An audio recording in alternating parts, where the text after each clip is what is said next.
Welcome to the podcast summary of Kanye West. Today's story is really about two Kanye Wests that have been tangled together for years.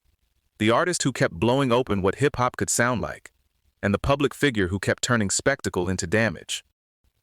His career changed. Music stretched into fashion and design and treated albums like moving targets instead of fixed products. But the same appetite for disruption eventually ran into something much darker, with antisemitic rhetoric, collapsing partnerships, and a comeback that apology alone hasn't repaired.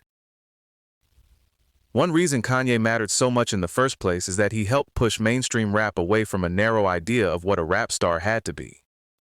On The College Dropout, he was writing about college, class, faith, family, minimum wage work, materialism, and institutional prejudice at a time when the dominant mainstream persona was still much more tied to gangsta rap posturing. That shift opened a lot of doors. You can hear the aftershocks in artists as different as Drake, Nicki Minaj, Kendrick Lamar, Travis Scott, and Playboi Carti, all of whom have cited him as an influence. And then there's the way he kept raiding other genres without sounding like he was doing homework. Late Registration leaned into chamber pop and orchestral arrangements. Graduation pulled in arena rock and electronic music. 808s and Heartbreak made auto-tune and synth-pop feel emotionally central. Yeezus hit with industrial and acid house energy, and later records like Jesus is King and Donda turned toward gospel. That run was influential in the critics' world and the commercial world at the same time. 6 of his albums landed on Rolling Stone's 2020 list of the 500 greatest albums of all time, which is a pretty blunt sign that the catalog left a mark. He also changed the way people thought about the album itself, or at least tried to. Kanye treated records less like sealed products and more like unstable creative objects. The clearest example was The Life of Pablo, which he kept renaming and revising after it was already out, calling it a living, breathing, changing creative expression. He even predicted that the album might stop being the dominant release format. And whether or not you buy that, he definitely acted like release day was just another draft deadline. That perfectionism led to some very Kanye methods during My Beautiful Dark Twisted Fantasy. Engineers were reportedly working around the clock. Then with Yeezus, he brought in Rick Rubin, just 15 days before the deadline, to strip the whole thing down into something much harsher and more minimalist. Even the rollout was part of the artwork. There were the weekly Good Friday songs, the Yeezus projections on buildings, and the Donda Stadium residency where he literally lived in a locker room while finishing the album. At a certain point, promotion and creation were the same performance. What made Kanye unusual wasn't just that he was ambitious. Plenty of stars are ambitious. It's that he kept extending this auteur idea across almost every field he could reach. He founded Good Music, created the Donda Design Company, pursued Yeezy Home and social housing concepts, directed the Runaway film, and became an artist stakeholder in Tidal. The biggest proof of that crossover power was Yeezy with Adidas. That partnership showed he could move from music celebrity into something much larger and more lucrative. But the collapse of that relationship in October 2022 showed the limit too. However grand the empire looked, a lot of it still depended on corporate partnerships and reputational trust. The financial swing was dramatic. Forbes had estimated his net worth as high as $1.8 billion in 2021, and then around $400 million after Adidas ended the relationship. That's the kind of drop that turns a headline into a cautionary tale. A big part of the Kanye story is that provocation wasn't just a side effect. It often seemed built into the machine. The award show interruptions, the social media feuds, the staged controversies, the deliberately absurd releases. A lot of it was described as trolling or rage baiting.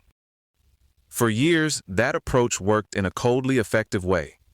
It kept him impossible to ignore. And in pop culture, attention can look a lot like power. But that strategy also wears out. By 2025, Forbes was asking whether his whole model of triggering people into reacting still worked, because plenty of artists had simply stopped taking the bait. That's the contradiction at the center of his public life.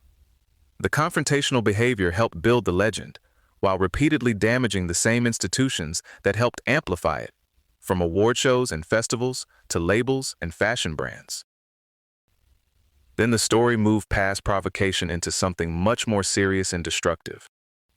From late 2022 through 2025, Kanye's anti-Semitic campaign escalated from social media statements into praise for Hitler, Holocaust denial, Nazi self-identification, and swastika imagery. The fallout was immediate and wide. Bans, terminated partnerships, lost sponsors, and reported incidents of hate speech vandalism and harassment linked to his rhetoric. He also issued repeated apologies and reversals. There was a written apology in Hebrew in 2023, then a 2025 renunciation of antisemitism, a meeting with Rabbi Yoshiyahu Yosef Pinto, and in 2026, a paid Wall Street Journal ad promising accountability and treatment. But this is where repetition matters. When the conduct keeps recurring, apology starts to feel less like repair and more like another phase in the cycle. That's why the attempted comeback stayed so contested. His planned 2026 wireless festival booking drew political backlash and objections from Jewish groups, sponsors pulled out, and the booking was ultimately canceled after the UK blocked him from entering. It's a stark example of something simple. Public trust is easier to burn than rebuild. Mental health is part of this story, and it needs to be handled carefully because context matters. But context is not the same as an excuse. After he canceled the final 21 dates of the St. Pablo tour in 2016, he was hospitalized following hallucinations, paranoia, extreme sleep deprivation, and dehydration.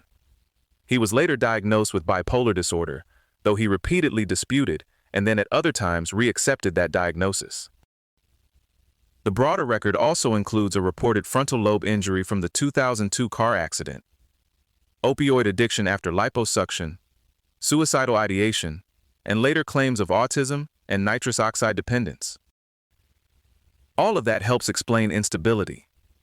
It does not establish that mental illness caused or excuses harmful conduct, especially when the harm is repeated and public.